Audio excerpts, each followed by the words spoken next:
Hola, ¿qué tal? Soy Iván Carrillo y es un honor estar de nuevo con ustedes en Reporte Climático, el espacio de periodismo de soluciones para un mundo en constante cambio. La crisis climática, el reto más crucial de nuestro tiempo, nos invita cada semana a reflexionar de la mano de un especialista quien nos guía a descubrir sus orígenes, impactos y las posibilidades de cambio que tenemos en nuestras manos. El archipiélago de Revillagigedo, declarado como la mayor zona marina totalmente protegida de América del Norte, representa un ejemplo clave del equilibrio entre conservación y pesquería.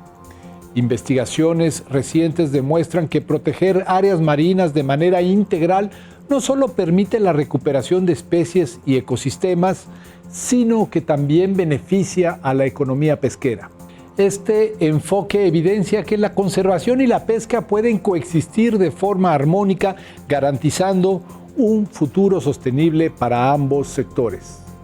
En esta entrevista conversaremos con Fabio Favoreto, ecólogo marino especializado en ciencia de datos y tecnologías de teledetección aplicadas al entorno marino e investigador del Instituto Scripps de Oceanografía de la Universidad de California en San Diego.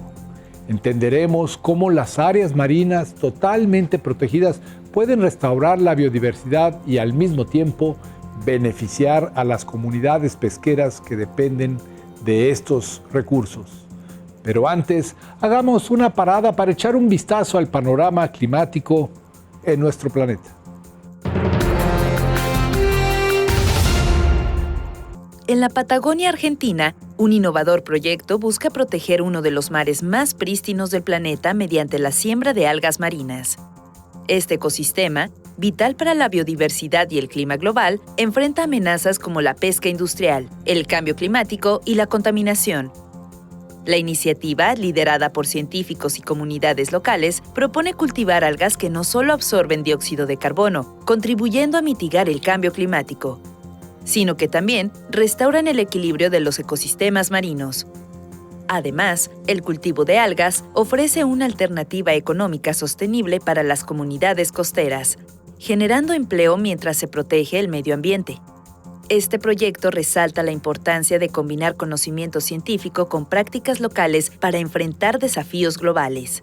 La Patagonia, como uno de los últimos refugios de biodiversidad marina, se convierte en un ejemplo de cómo la acción climática y la conservación pueden ir de la mano para garantizar un futuro más sostenible. El cambio climático está transformando drásticamente algunos de los paisajes más emblemáticos del mundo, incluidos los glaciares de Alaska y el Himalaya. Estos gigantes de hielo, vitales para los ecosistemas y las comunidades humanas que dependen de ellos, enfrentan una crisis sin precedentes debido al aumento global de las temperaturas. En Alaska, la acelerada pérdida de glaciares está alterando la biodiversidad y provocando un aumento en el nivel del mar.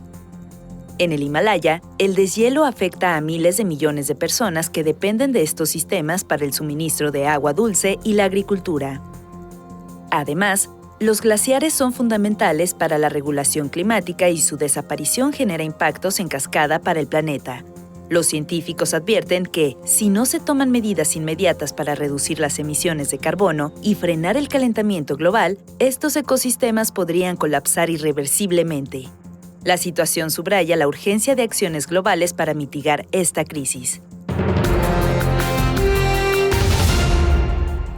Un reciente estudio publicado en Nature Communications destaca cómo el cambio climático y la destrucción de hábitats están afectando la evolución de las aves en América del Norte. Según estudios científicos, muchas especies están experimentando cambios en sus tamaños corporales y envergaduras de alas como una posible adaptación a las temperaturas más cálidas.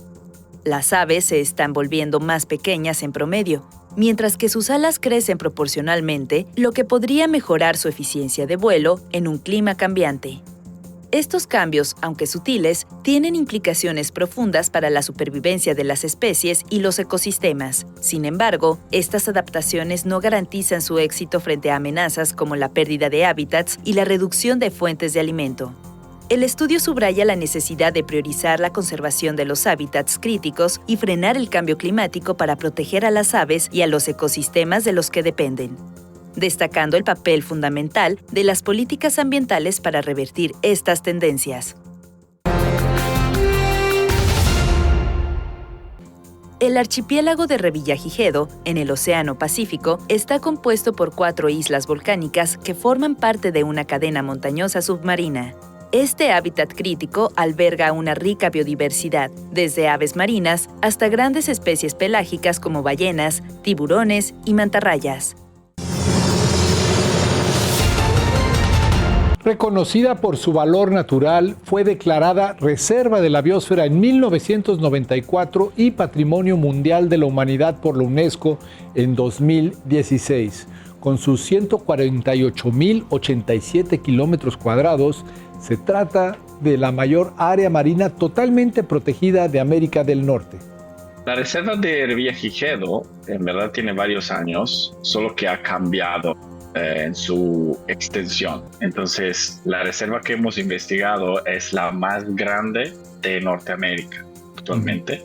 Y es la más grande, sobre todo, que tiene una característica particular, que es completamente sin pesca. Es decir, que hay otras áreas protegidas que también son de tamaño similar, pero sí permiten cierta actividad de pesca.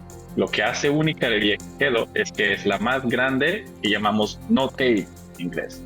Es decir, que ya no hay posibilidades de extraer pescado, no hay posibilidades de extraer de hacer minería, no hay posibilidades. Y eso la hace única también porque permite de proteger lo que es la biodiversidad que está allá. Este archipiélago es aislado en la parte del Pacífico, entonces es muy remoto y tiene grande biodiversidad en términos de endemismos, de invertebrados, de peces crípticos, y también es como un oasis en el medio del océano. Entonces, las aguas oceánicas allá chocan con estos volcanes, que obviamente ahorita nosotros vemos nomás las cumbres de esos volcanes, pero en verdad van hasta las profundidades, 2.000 metros. La diversidad de especies endémicas en las islas del archipiélago de Revillagigedo es notable a pesar de su lejanía del continente. Su diversidad de peces representa el 13.2% del total reportado para México. En su conjunto, incluye especies que no se encuentran en ningún otro litoral del país. Desde las cumbres de los volcanes, las aguas oceánicas surgen y traen nutrientes. Entonces, todos los animales que vienen de un ambiente que no tiene muchos nutrientes, que es el océano abierto, llegan allá y se agrupan. Entonces vemos corridas de atunes, de tiburones, de tiburón ballenas, por ejemplo, ballenas también, mamíferos marinos. Entonces hay una biodiversidad increíble en el archipiélago. En contraste con los argumentos de la industria pesquera que afirmaban que las áreas marinas protegidas generarían pérdidas económicas y desplazarían el esfuerzo pesquero, un estudio publicado en mayo de 2023 demostró lo contrario. Las áreas que prohíben la pesca no solo restauran la vida marina dentro de sus límites, sino que también benefician las pesquerías cercanas. Desafortunadamente, cuando se quieren proteger los recursos marinos, la primera reacción es por parte de un sector que obviamente tiene interés económico en extraer los recursos marinos. En este caso la pesca o la minería. En el caso del Revillagigedo, cuando se estaba pensando de implementar la reserva, el sector atunero, que tenía mucho interés de extraer los recursos de atunes que están en el archipiélago, decía que se iba a perder el 20% de las capturas y que iba a ser un grande desafío para los pescadores, para la industria, y que hasta el precio de atún en México iba a subir porque no iban a poder mantener las capturas que eran muy altas alrededor de Revillagigedo. Entonces, este estudio comprueba que en verdad esas reservas no son una amenaza para los pescadores y no es una amenaza ni siquiera para la industria pesquera. La industria pesquera tiene una gran adaptabilidad. Y en verdad en ese estudio también demostramos que el área que ellos pueden cubrir para pescar es muy grande.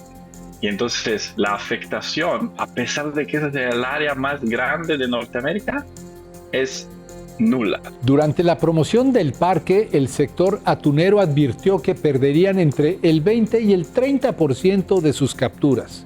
Según ellos, esto generaría una crisis en el sector alimenticio de México al encarecer el precio del atún y provocaría fuertes pérdidas económicas. Y esa es la importancia de tener esos datos abiertos. Porque antes, de sensación personal, uno puede decir, wow, vamos a quitar toda esa área enorme. Claro que vaya a afectar. Es un pensamiento normal, lógico. Es más ilógico pensar que no sea así, pero en verdad cuando ves los datos y ves el movimiento y la capacidad que tienen esos barcos industriales, no estamos hablando de pesca artesanal, no hay pesca artesanal ahí, es demasiado remoto, nadie vive en la isla, entonces no hay pescadores artesanales con pequeñas embarcaciones. Entonces solamente los industriales con barcos que tienen hasta helicópteros, ¿okay? Esa es la capacidad que tienen helicópteros para poder identificar dónde está el atún y la corrida de tiburones para luego ir a pescar. Entonces son barcos muy grandes, muy capaces de moverse. Y entonces cuando vimos que el comportamiento antes y después de la implementación de la reserva no ha cambiado y sus capturas no han cambiado, es decir, que se han mantenido los iguales. Entonces esto no le afectó de ninguna manera. El estudio publicado en 2023 contó con la participación de varios expertos y empleó una metodología basada en ciencia de datos y tecnologías de teledetección aplicadas al entorno marino. Comparamos el comportamiento antes de la implementación de la reserva y después de la implementación de la reserva. Y hay técnicas estadísticas que permiten de evidenciar cuál es el efecto causal, porque, por ejemplo, el comportamiento pesquero puede ser influenciado por muchas cosas. Puede ser el precio de la gasolina, puede ser otro reglamento que por ejemplo, el gobierno implementa, pueden ser los subsidios, sobre todo en términos industriales. Entonces hay muchas variables que hay que considerar. Y en esos tipos de estudios estadísticos, antes y después, se puede correlar la causalidad de un evento específico. Y siendo que la implementación de un área marina es un fenómeno relativamente puntual, es decir, que tenemos una fecha de implementación, entonces desde esa fecha en adelante podemos tener todo ese escenario después. Y con eso comparar cómo se han portado antes y ver cuántas capturas estaban teniendo ya y cómo se portaron después con modelos estadísticos de analizar todas las rutas que ellos hacen. Y eso ha sido posible gracias a los datos que se llaman VMS, que es del Vessel Monitoring System. En México hay el sistema que se llama SISMED, que es un sistema de monitoreo de la pesca que es implementado por Conapesca. Cada uno de esos barcos tienen un dispositivo que es como un GPS y manda una señal con satélite. Entonces nosotros analizamos estas rutas y con modelos podemos entender dónde estaban intentando pescar.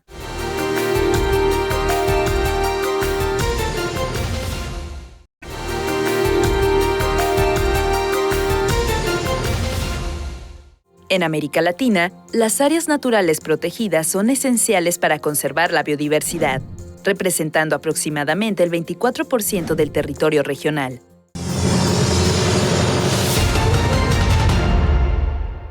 Revillagigedo podría ser el ejemplo de que la convivencia y el equilibrio entre la conservación y la pesca es no solamente viable, sino la solución hacia un equilibrio esperanzador. Absolutamente. Esa es la idea de que, y por eso ese título que quiere no necesariamente alejar la discusión de que sea conservación contra la pesca, pero sino que necesitamos colaborar con la industria pesquera, porque además la industria pesquera ha sido muy atenta a no pescar adentro del Revillagigedo. No tenemos evidencias de que un montón de barcos se han metido a pescar de todos modos.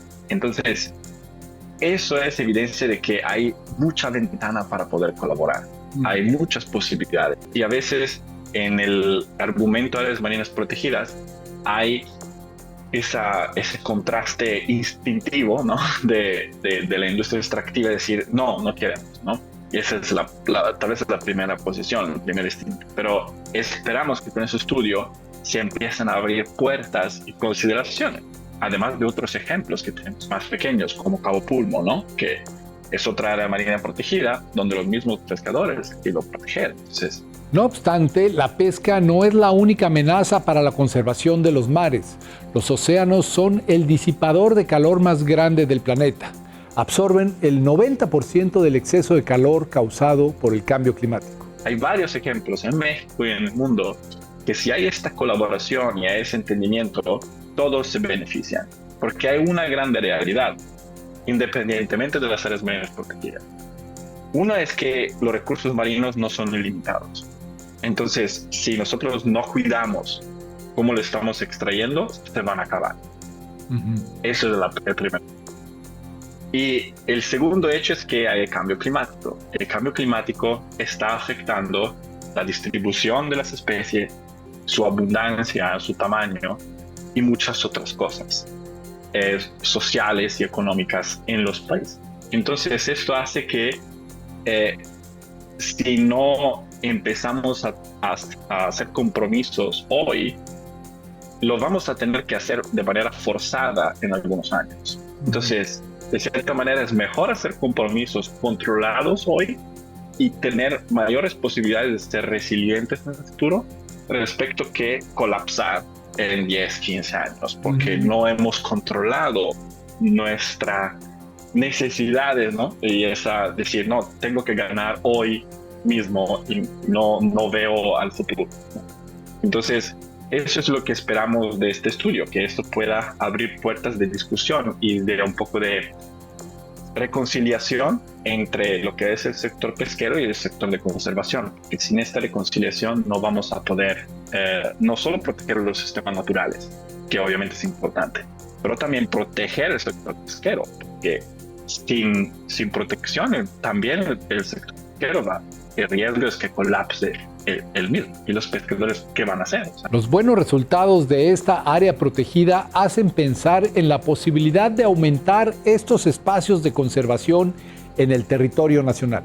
Ahora, nuestro grupo de investigación, entre el SCRIPS, pero también el Instituto de las Américas y el Centro para la Biodiversidad Marina y Conservación, están liderando un proyecto que quiere identificar esas nuevas áreas. Y esa identificación, pero es de una manera distinta. En lugar de decir, aquí hay los hábitats y la biodiversidad mayor y tenemos que protegerla, se incluyó una componente humana. Es decir, donde hay las mayores posibilidades que hay ambos beneficios. Protegemos la biodiversidad, pero protegemos también la socioeconomía. Al final, la conservación es un problema humano, no es un problema natural, ¿no? Somos nosotros que generamos el problema. Entonces, hay modelos espaciales que están generando para poder ver dónde son necesarias, que pueden tener mayor beneficio con el menor conflicto. Y que también podrían generar una cadena positiva de interacciones entre este network de áreas protegidas que hace que mejore las condiciones de ambas comunidades, naturales y humanas. Igual ahora México, por ejemplo, en estadísticas, tiene un 22% que está bajo un polígono de protección.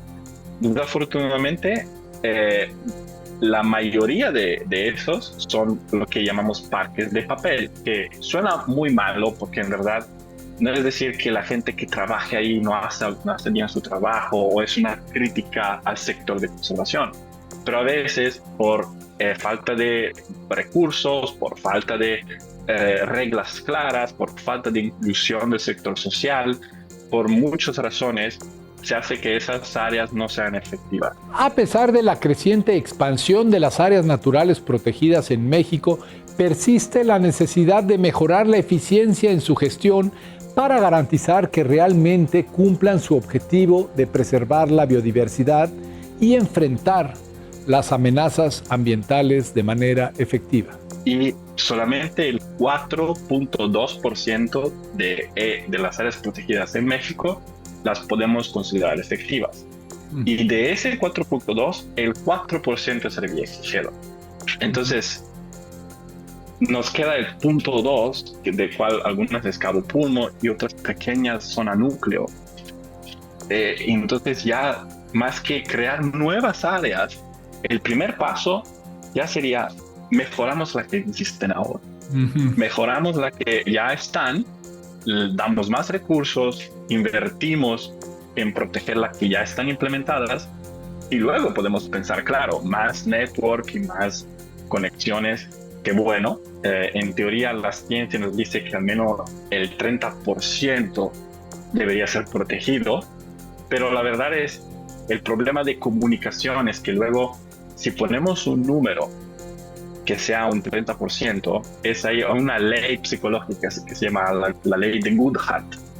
Y esa es cuando pones una medida que se vuelve un objetivo, entonces la medida del porcentaje se vuelve el objetivo, en ese mismo momento esa medida ya no la puedes considerar, porque el ser humano va a encontrar maneras de hacer trampas y lograr el objetivo numérico, pero no tener el real resultado ecológico. Y eso es lo que pasa con las áreas protegidas. No importa tanto que sea el 30, el 10, el 15, pero si las tenemos que de verdad tienen la protección que deberían tener y los objetivos de conservación que deberían tener, sería un logro excepcional para mí, porque es muy difícil querer proteger los recursos naturales. Venimos de miles de años de psicología de extracción en nuestro ADN, de la extracción, y somos las primeras generaciones que de verdad están invirtiendo y quieren cambiar ruta. Y entonces es una psicología muy joven. Entonces va a ser difícil. Vamos a estar obligados y forzados por la naturaleza a tener que cambiar. Pero el punto es, si nosotros en México ahora decimos todo lo que ya está protegido, lo volvemos completamente protegido, eso para mí sería un logro ecológico más grande que hasta implementar nuevas áreas por las cuales no sabemos si de verdad van a tener el efecto ecológico socioeconómico que quieren.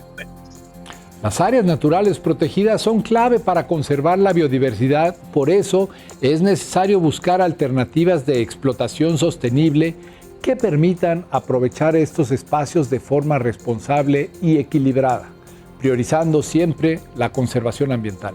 Y creo que el cambio es también pensar que cuando se piensa de desarrollo de recursos naturales, automáticamente es pesquería, minería o extracción. Y claro que, o sea, no quiero ser naif en decir que ahora no vamos a extraer o vamos a requerir minerales o pesca. Pero el punto es, hay otras alternativas, hay economías que no son extractivas, como el ecoturismo.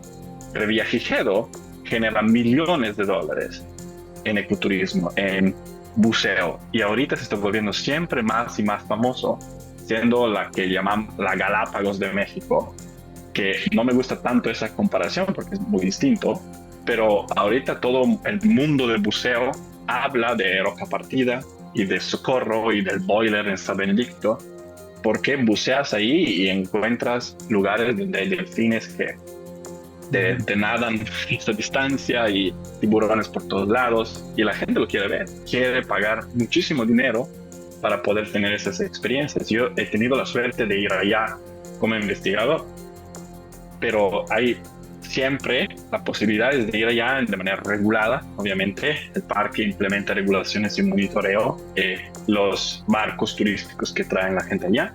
No se puede quedarse en las islas, pero hay esos que llamamos liveaboards, que son como cruceros de buceo, que desde Cabo San Lucas salen y te llevan a la isla.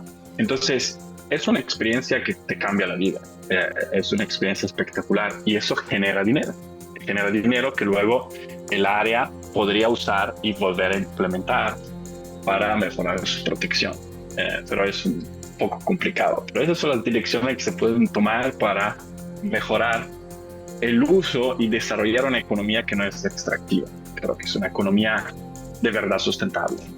Esto fue Reporte Climático, el espacio de periodismo de soluciones para un mundo en constante cambio. Soy Iván Carrillo y les espero con mucho más en nuestro próximo episodio semanal. Gracias por estar aquí. Hasta la próxima.